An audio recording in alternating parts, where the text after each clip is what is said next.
பசும்பொன் முத்துராமலிங்க தேவர் ஜெயந்தி மற்றும் குரு பூஜையை முன்னிட்டு பசும்பொன்னில் முத்துராமலிங்க தேவரின் சிலைக்கு மாலை அணிவித்து துணை ஜனாதிபதி சிபி ராதாகிருஷ்ணன் மரியாதை செலுத்தினார். முதல்வர் ஸ்டாலின் மதுரை கோரிப்பாளையத்தில் தேவர் சிலைக்கு இன்று மாலை அணிவித்து மரியாதை செலுத்தினார். தேவர் குரு பூஜையை முன்னிட்டு சிவகங்கை மாவட்டம் சாக்கோட்டை பகுதியில் உள்ள பள்ளிகளுக்கு மட்டும் இன்று உள்ளூர் விடுமுறை என மாவட்ட கலெக்டர் உத்தரவிட்டுள்ளார்.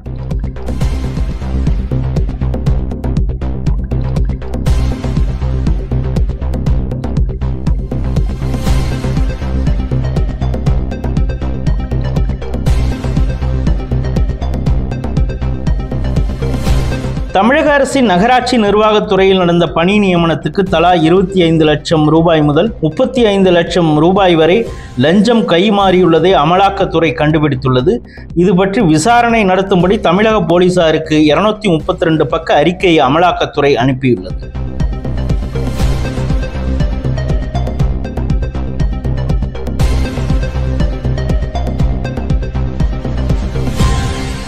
அமலாக்கத்துறை மற்றொரு மிகப்பெரிய ஊழலை அடிக்கோடிட்டு காட்டியிருப்பதாக தமிழக பாஜக முன்னாள் தலைவர் அண்ணாமலை தெரிவித்துள்ளார். தமிழக நகராட்சி நிர்வாகத்துறையில் ஊழல் நடந்து இருப்பதாகவும் அது பற்றி விசாரிக்கும்படியும் தமிழக போலீசுக்கு அமலாக்கத்துறை பரிந்துரை செய்திருப்பது அதிர்ச்சி அளிப்பதாக அண்ணாமலை குறிப்பிட்டுள்ளார்.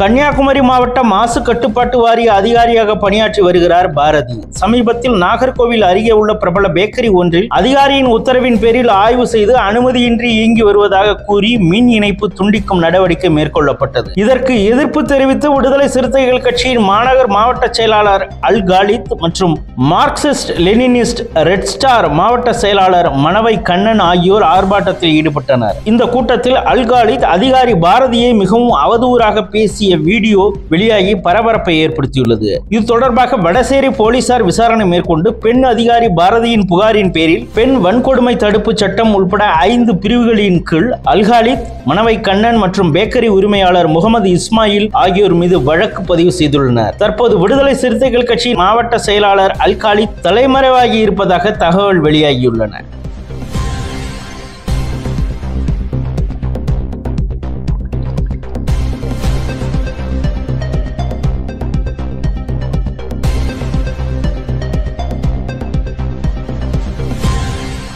கன்னியாகுமரி மாவட்டத்திற்கு வருகை புரிந்த தமிழக ஆளுநர் RN ரவி கடலில் அமைந்துள்ள சுவாமி விவேகானந்தர் நினைவு பாறை, திருவள்ளுவர் சிலை, கண்ணாடி பாலம் ஆகியவற்றை குடும்பத்துடன் பார்வையிட்டார்.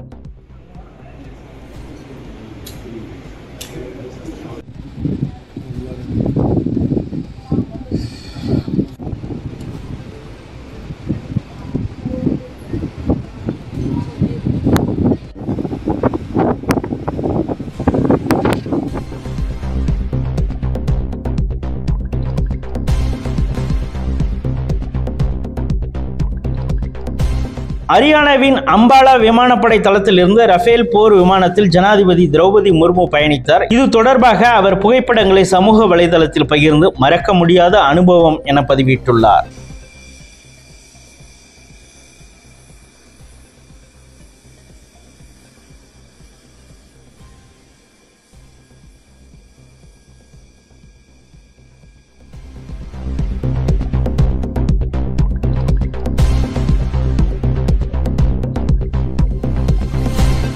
பீகார் சட்டசபை தேர்தல் பிரச்சாரத்தில் ஈடுபட்டுள்ள மத்திய உள்துறை அமைச்சர் அமித்ஷா தர்பங்காவில் நடந்த பொதுக்கூட்டத்தில் நாங்கள் பாஜக வேட்பாளராக 25 வயதே ஆன மைதிலி தாக்கூருக்கு வாய்ப்பு கொடுத்துள்ளோம். இவருக்கு எந்தவித அரசியல் பின்னணியும் கிடையாது. ஆனால் இது போன்ற நிகழ்வு காங்கிரஸ் மற்றும் ராஷ்டிரிய ஜனதாதளம் கட்சியில் நடக்க வாய்ப்பே இல்லை. லாலு பிரசாத் தன்னுடைய மகன் தேஜஸ்வி யாதவை பீகார் முதல்வராக்க விரும்புகிறார். சோனியா தன்னுடைய மகனை ராகுலை பிரதமராக்க பார்க்கிறார். ஆனால் இந்த இரு பதவிகளும் காலியாக இல்லை என குறிப்பிட்டுள்ளார்.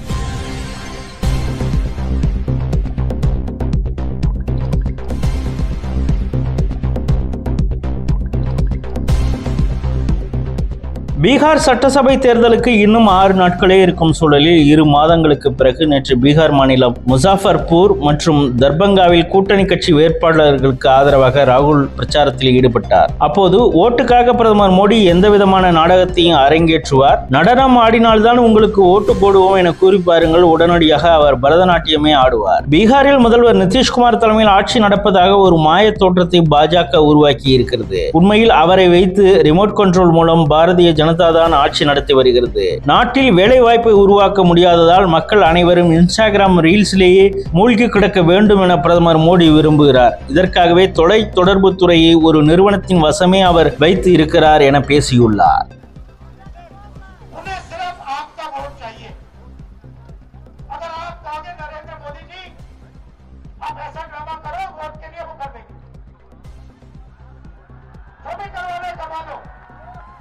मैं कह रहा हूं आप उनको कहो कि देखो भैया हम आपको वोट देंगे, हम स्टेज पे आके नाच कह रहा हूं आप कोशिश करो.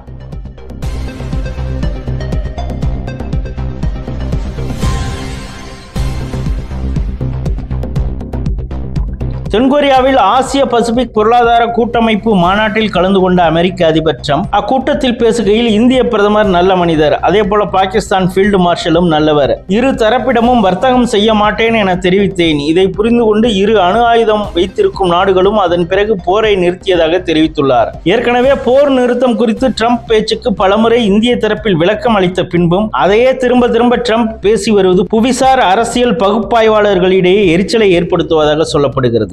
India and Pakistan. So I'm doing a trade deal with India and I have great respect and love.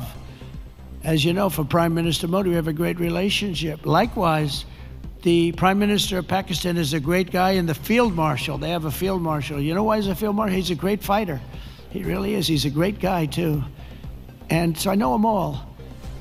And I'm reading that 7 planes were shot down. They're going at it, and they're really starting to go. And it's a big thing. These are 2 nuclear nations, and they're really going at it. And I called Prime Minister Modi. I said, we can't make a trade deal with you. No, we must make a trade deal. I said, no, we can't. You're starting a war with Pakistan. We're not going to do it. And then I called Pakistan. I said, we're not going to do trade with you because you're fighting with India. And, you know, 2 nuclear nations. And they said, no, you should let us fight. They both said that. But, you know, they're warring. They're strong people, I'll tell you what.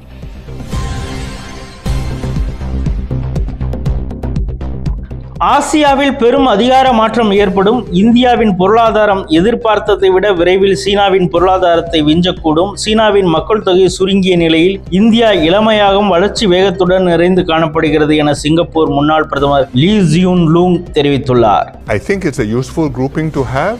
I hope one day the Indians will be ready to participate. Certainly if they are going to grow and on projections one day they will catch up with the Chinese, maybe even overtake them, but because they have a much younger population and the Chinese population is already declining. Pakistan Afghanistan இடையே பல ஆண்டுகளாக மோதல் போக்கு நிலவி வரும் நிலையில் கடந்த சில தினங்களாக மோதல் அதிகரித்துள்ளது. தெஹ்ரிக்-இ-தலிபான் என்ற அமைப்பு பாகிஸ்தானில் தாக்குதலில் ஈடுபட்டு வருவதாகவும் பாகிஸ்தான் கூறியிருந்தது. இதையடுத்து கத்தாரில் நடந்த பேச்சுவார்த்தையில் போரை நிறுத்த இருதரப்பும் ஒப்புக்கொண்டன. இந்த நிலையில் ஆப்கானின் எல்லை பகுதியில் அமைந்துள்ள பாகிஸ்தானின் கைபர் பக்துன்குவா மாகாணத்தில் குர்ரம் மாவட்டத்தில் பாகிஸ்தான் பாதுகாப்பு படையினர் மற்றும் பயங்கரவாதிகளிடையே துப்பாக்கி சண்டை நடந்தது. அப்போது பாகிஸ்தான் பாதுகாப்பு படையினரின் ரோந்து வாகனத்தை குறிவைத்து பயங்கரவாதிகள் வெடிகுண்டு தாக்குதல் நடத்தியுள்ளனர். இதில் கேப்டன் உள்பட பாதுகாப்பு படையினர் 6 பேர் உயிரிழந்தனர். மேலும் பயங்கரவாதிகள் 7 பேர் சுட்டுக் கொல்லப்பட்டனர். இந்த சம்பவத்தால் அப்பகுதியில் பதற்றம் நிலவி வருகிறது.